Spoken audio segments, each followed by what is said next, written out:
I'm the destined one for Ethan Ford, the privileged heir of the capital elite, fated to save him from 100 deadly disasters. When my family collapsed, Mabel Ford stepped in to protect me, the last surviving bloodline. I foresaw that Ethan Ford would be killed by a falling chandelier tonight. To save him, I forced my way onto his private jet, enduring the scornful stares from him and his beloved Chloe Wilson. This was the 96th of Ethan Ford's 100 life-or-death crisis. But this time, I feel something is different. Only one oceanfront suite remained at the luxury hotel on the private island. He made 2 paper slips and had Chloe Wilson and me draw lots. I draw the suite on the first try, but he sneered. Best 2 out of 3, again. The second time, the slip saying oceanfront suite was still in my hand. Ethan Ford's face went ice cold. Mr. Ford? Hey! I didn't give him a third chance. I snatched the key card. Mr. Ford, can't you take a loss? Ignoring his rage and Chloe Wilson's cold glares, I moved into the suite alone. Grandma Mabel, today is the 96th time. Keep your promise. The elderly woman on the line fell silent for a long while. The Ford family owes you. Help him survive all 100 cressiduses, and everything the Ford family owns will be yours. I never cared about the Ford family's wealth. I stayed only to repay Grandma Mabel Ford's kindness. I once dared to hope that saving him 100 times might earn his true love one day. A sudden, rough, impatient knock came at the door. I opened it. Ethan Ford stood outside, his face dark. Behind him, Chloe Wilson leaned weakly against him, looking at me with a victorious gaze. Chloe isn't feeling well and needs to rest. Give her the room now. Serena, are you done causing trouble? I blocked the door and didn't move. Mr. Ford, you suggested the draw. Are you not ashamed to go back on your word? Ethan Ford's eyes were as cold as ice. You're really going to be this ungrateful? He reached to push me aside, but I stepped aside and let him in. My premonition was clear. The chandelier would fall in 10 minutes. If you love this room so much, Mr. Ford, stay with me. I invited him on purpose, knowing his pride would make him leave immediately. But to my surprise, he didn't leave. He stepped inside instead. Chloe Wilson followed him in. Ethan Ford's expression softened slightly. He walked to the window and stared at the night sea. At that exact moment, I heard a faint cracking sound from the ceiling. Look out! The massive crystal chandelier crashed down exactly where I'd been standing. I made sure he was clear, but I couldn't dodge completely myself. Shattered crystal shards sliced my back like knives. Ethan Ford stared in stare at the wreckage. Chloe Wilson screamed and threw herself into his arms. Ethan, I'm so scared! Ethan Ford held her, his eyes on me, suspicious, annoyed. Another one of your stunts? You'd stage this just to keep me here? Serena, your tricks are getting cheaper. The door slammed shut, leaving me alone with the broken glass. I couldn't hold on any longer and collapsed to the floor. The glaring red stain on the carpet felt like a countdown to the 100th crisis. Only 4 left. This endless torment was almost over. That night, I covered my pale face with concealer and changed into a high-neck, long-sleeved top to hide my back wound. Ethan Ford booked a table at the island's most famous restaurant. He called it gratitude and an apology. Chloe Wilson sat beside Ethan Ford, complaining softly. Suddenly, a sharp pain shot through my heart. I sensed danger again. This was the 97th crisis. A new kitchen buyer had bought contaminated seafood to save money. The heavy metals in the seafood reacted with lemon in the seasoning, creating a poison as deadly as arsenic. The waiter set the bowl in front of Ethan Ford. Ethan, try this. They say it's today's special. Ethan Ford nodded fondly and picked up a spoon. His glance toward me was nothing but icy indifference. A faint scornful smile curled at the corner of Chloe Wilson's mouth as she caught sight of Ethan Ford's expression.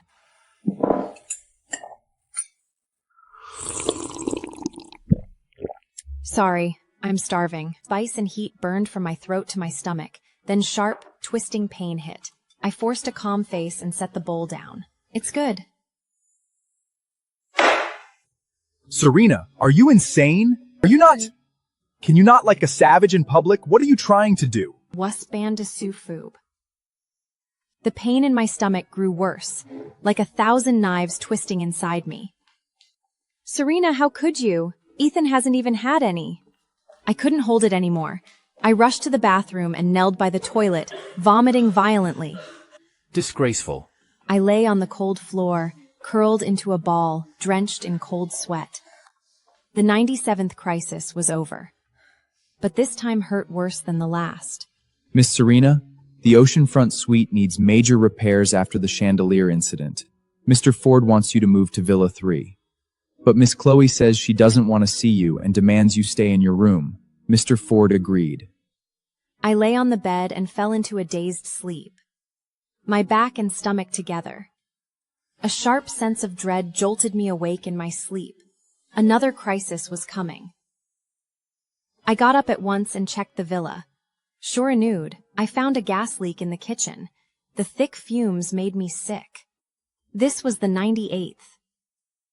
I rushed out of the kitchen just as Ethan Ford and Chloe Wilson returned from a walk, about to enter the living room. Don't come in!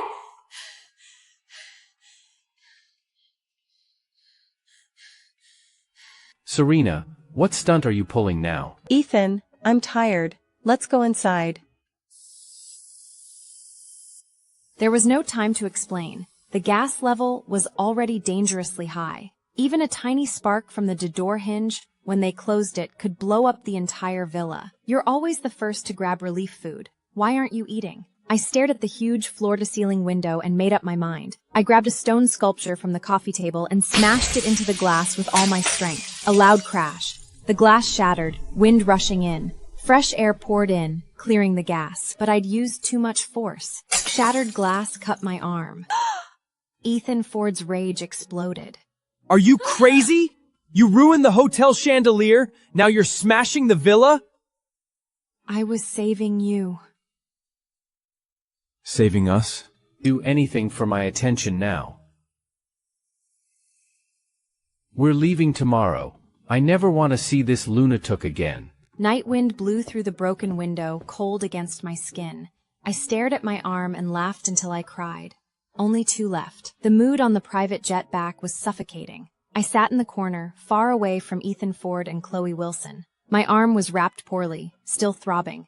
The jet flew smoothly above the clouds. I stared at the white clouds, but my heart began to race. A powerful sense of danger washed over me. The 99th crisis. A plane crash.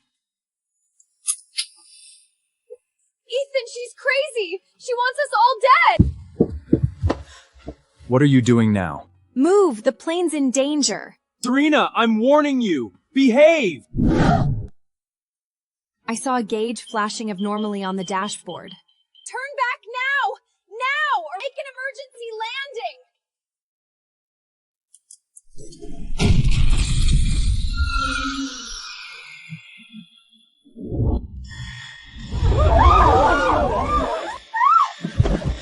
Mr. Ford, we're missing 1 life vest. If you cause this, you don't get a vest. Serena, stop! I just struggled to my feet and stumbled toward the cockpit. The jet shook worse. Every step felt like walking on cotton. Serena! I didn't turn around. I burst through the cockpit door, engine overheating, about to fail. Using training from my family, I shoved forward without hesitation, pushed the co-pilot aside, shut off the faulty engine's brake switch, and yanked the emergency stabilizer down hard. The shaking jet slowly stabilized with a screech of metal. A miracle. The plane made an emergency landing at the nearest airport. Ethan Ford stared at me, his expression complicated. How do you know how to do this? Ethan, she sabotaged it. She wanted to hurt us, then pretend to save us to impress you. I looked at Ethan Ford, waiting for his choice. He was quiet for a moment, then chose to believe Chloe Wilson. Go back to the mansion. Don't leave without my permission. I'd saved him for the 99th time, and this was my reward. Imprisonment. I said nothing. I turned and walked off the plane alone. As the truck was about to hit him, I acted on instinct, shoving him away with all my strength. I felt a massive impact. My body was thrown into the air, then crashed down hard. Agony consumed me at once. When I woke up, only Grandma Ford was in the hospital room. She sat by the bed, her silver hair messy, her eyes filled with exhaustion. When she saw me awake, she grabbed my hand at once. Serena, you're finally awake. I tried to move. My whole body hurt. How long was I out? 3 days. The doctor said you had internal bleeding. You almost... The 100th crisis was always the worst. Where's Ethan? He had to go out. What for? Chloe's kitten is sick. She said she was scared alone. While I lay dying in intensive care, he was comforting another woman over a sick cat. Grandma, I need to tell you something. I'm leaving.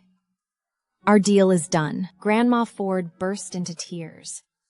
I'm so sorry. I thought he'd love you. I thought he'd see how good you are. But he never did. From the first time to the 100th, he never trusted me. Serena, wait just a little longer. He'll understand. Grandma Ford, I'm tired. So tired. The room was silent except for the beeping of machines. Okay. I'll arrange it. I'm sorry, Grandma Ford. Silly girl, I'm the one who's sorry. I was selfish. I let you suffer so much for my worthless grandson. I closed my eyes. Tears rolled down my cheeks. But I don't regret it. These years were just me repaying you. Serena. Now the debt is paid. I want to live for myself. Grandma Ford. I understand. I'll arrange it right away. I'll have someone take you away tomorrow. Thank you. Don't thank me. I owe you. Serena, do you hate him? I thought for a moment. No. I just don't love him anymore. The 100 crises were finally over. Tomorrow, I'd be free. What's the date today? The 16th. I remembered. Tomorrow, the 17th, was Ethan Ford's birthday. It was also the day I would leave. Maybe it was fate. On his birthday, I would disappear from his life forever. From then on, the name Serena would never exist in his world again. I closed my eyes and slept soundly for the first time. In my dream, I was 18 again. My family was whole. My father was alive. My mother was alive. Serena, remember, you are the only person who matters in this world. Everyone else can let you down, but you can never let yourself down.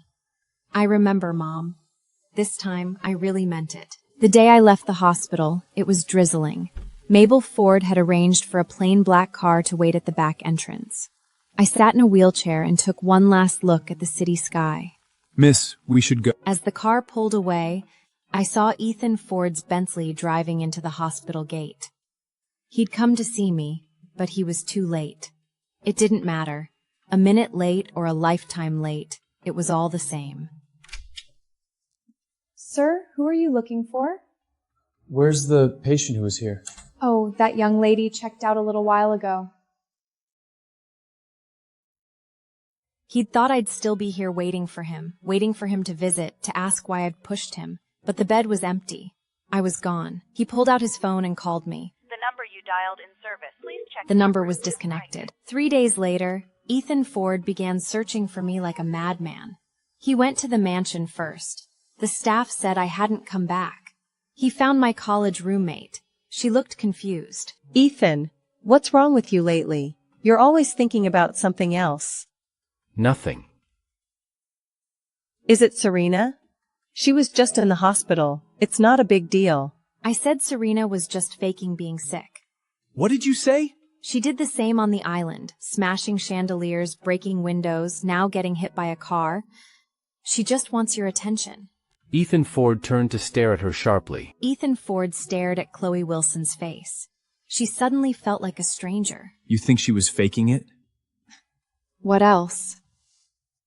In that moment, Ethan Ford remembered the look on my face when I pushed him. It wasn't an act. I sat on a plane to Switzerland, staring at the clouds outside. All these years, I'd been quietly reclaiming my family's old assets. In 3 years, through various channels, I'd regained control of 60% of them. Now it was time to use them to start a new life. I bought a small villa by Lake Geneva. I started learning German, cooking, everything I'd never had time for before. No one here knew me. No one knew who I used to be. I was just Serena, an ordinary girl. Ethan Ford found Grandma Ford. Grandma Ford, where is Serena? Grandma Ford didn't look up. She kept watering her jasmine flowers. She left. Grandma, tell me where she is. Grandma Ford looked up at her grandson. Ethan, do you remember why I made you marry Serena? Because she's my destined one. Yes, she is. But you never believed it. She saved you from 100 crises. Every single time you thought she was acting. Ethan Ford's face turned pale. Grandma Ford, what are you saying? The chandelier on the island, the plane malfunction, the gas leak, the speeding truck. She knew about all of them. She saved you from all of them. That's impossible. You can disbelieve it, but it's the truth. Now her job is done. She's free. Grandma Ford, I have to find her. You won't.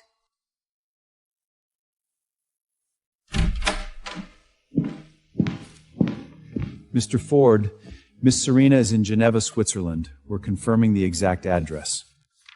Book a flight immediately. Right away. After the investigator left, Ethan Ford picked up the photo frame on his desk. It was our wedding photo. I was forcing a smile in the picture. Now he realized how much pain was behind it. He'd just been going through the motions back then. He hadn't noticed at all. Ethan, are you still thinking about her? Chloe, I'm going to find my wife. She doesn't want you anymore. She ran away to another country. She never loved you. But I love her. It was the first time Ethan Ford had admitted it out loud. He'd loved me for a long time. He'd just been too scared to admit it, too scared to believe it. Now it was too late. In my second month in Geneva, I could speak broke German to talk about roses with the elderly neighbor. Guten Tag, Frau Müller. Die Rosen sind wunderschön. That afternoon, the sun was bright. I just watered my new hybranias. I turned around and saw Ethan Ford. He stood at my garden gate, 4 bodyguards behind him. We stared at each other across a row of blooming roses. He'd lost so much weight. His eyes were bloodshot. Serena, come home with me. I set down the watering can and looked at him calmly. This is my home now. He pushed open the garden gate and walked towards me step by step. No, home is where I am. He tried to take my hand. I stepped back. Ethan, we're over. I was forced onto the plane back home. He locked me in the Ford mansion, the room I'd lived in for 3 years. The doors and windows were locked from outside. I was a bird in a cage. Every day he brought meals himself, sat by the bed, and repeated the same words over and over. Serena, I'm sorry. Forgive me. I'll give you anything you want. Don't leave me again. I said nothing. I didn't look at him. I didn't eat a single bite of the food he brought. At first, Ethan Ford thought I was just being stubborn. But 1 day, 2 days, 3 days passed. I didn't eat or drink a thing. He finally panicked. He called a private doctor to give me IV nutrition. I pulled the needle out. He grabbed my chin to force-feed me porridge. I turned my head. The hot porridge spilled all over the floor. He finally broke down. The proud, untouchable Ethan Ford knelt by my bed, eyes red. Serena, eat something, please. I'll do anything if you just eat. I opened my eyes weakly and looked at him. With all my strength, I said 3 words. Let me go. Anything but that. He flinched violently, then shook his head. I closed my eyes and ignored him. Grandma Ford saved me. She opened the door with the spare key. When she saw how thin I was, she cried immediately. She sent all the staff and doctors away. She sent Ethan Ford away, too. We were alone in the room. Grandma Ford saved me. She opened the door with the spare key. When she saw how thin I was, she cried immediately. She sent all the staff and doctors away. She sent Ethan Ford away, too. We were alone in the room. She was silent for a very long time. She spoke suddenly, her voice full of a resolve I'd never heard. Serena, I promised I wouldn't tell you certain things. I was afraid if he knew, he'd be nice out of guilt, not love. I kept hoping he'd see how good you are and love you on his own. But I was wrong. So wrong. Grandma Ford stood up, walked to the door, and opened it. Ethan Ford was indeed waiting outside. Get in here! Grandma Ford threw them hard at his face. 3 years ago, you got into a pileup on your way back from a business trip. Who pulled you out of the burning car? You think it was Chloe Wilson? Ethan Ford staggered. He picked up the medical record. Every word on it was a knife stabbing his heart. No, it can't be. Impossible? Go check right now. She saved you 100 times, nearly died 100 times for you. And this is how you repay her? With imprisonment and torture? Every word Grandma Ford spoke was thunder crashing down on Ethan Ford. His entire world crumbled to the ground in that very moment. Ethan Ford shook violently, as if all his bones had been removed. He could barely stand. With Mabel Ford's strong intervention, I was taken to the best ward in the Ford Private Hospital. A top medical team was on call 24 hours a day. Serena, if you die, I'll go with you. I started eating again, not because I forgave him, but because Mabel Ford cried and said, I didn't want to put her in that position. My body healed day by day, but my heart sank into an endless dark ocean. Ethan Ford was grounded by Mabel Ford. He wasn't allowed near my ward. He would often sit for an entire night, like a soulless statue, motionless, his eyes fixed in the hospital ward, no sleep. The nurses said he sat there all night often, like a soulless statue. He bought the small company I'd just started in Switzerland and sent me all the ownership papers. I told the nurses to throw them in the shredder. He hired the most famous jewelry designer in the world to make a set for me, named Rebirth. I had it sent back untouched. A month later, I could finally get out of bed and walk. I opened the ward door. As expected, he was there. He leaned against the opposite wall. In just 1 month, he'd wasted away. His jaw was covered in stubble. He looked completely broken. When he saw me, he stood up straight at once. Joy exploded in his eyes. Serena! He wanted to come closer, but didn't dare. He just stared at me hopelessly. Okay, we'll go home. I'll arrange it right away. I'm leaving the hospital. I'm not going home. I'm leaving here. No, I won't allow it. Serena, I won't let you leave me again. He was the arrogant, obsessive Ethan Ford again. Have you forgotten? I paid back everything I owed the Ford family, everything I owed you.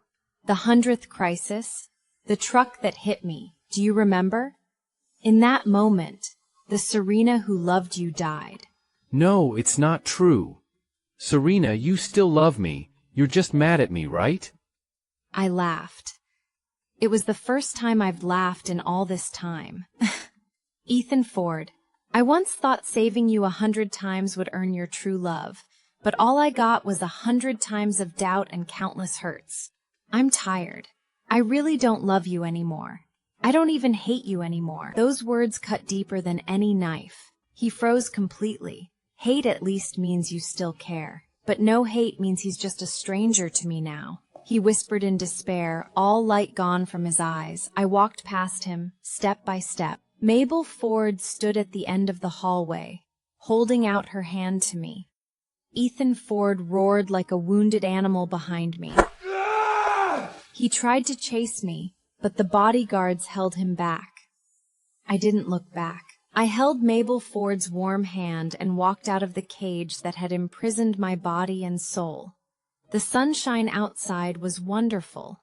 Everything felt like a movie about to end. A disheveled figure blocked the road ahead. It was Chloe Wilson. She looked miserable, no trace of her usual elegance, only madness and venom. She held a glass bottle filled with an unknown liquid, glinting dangerously in the sun. Chloe, calm down. Calm down? Ethan Ford, you destroyed everything I had, and now you tell me to calm down? It's all her fault. This woman ruined everything. It has nothing to do with her. It was me. I did everything. You were just a fool I played with. You thought I saved you 3 years ago?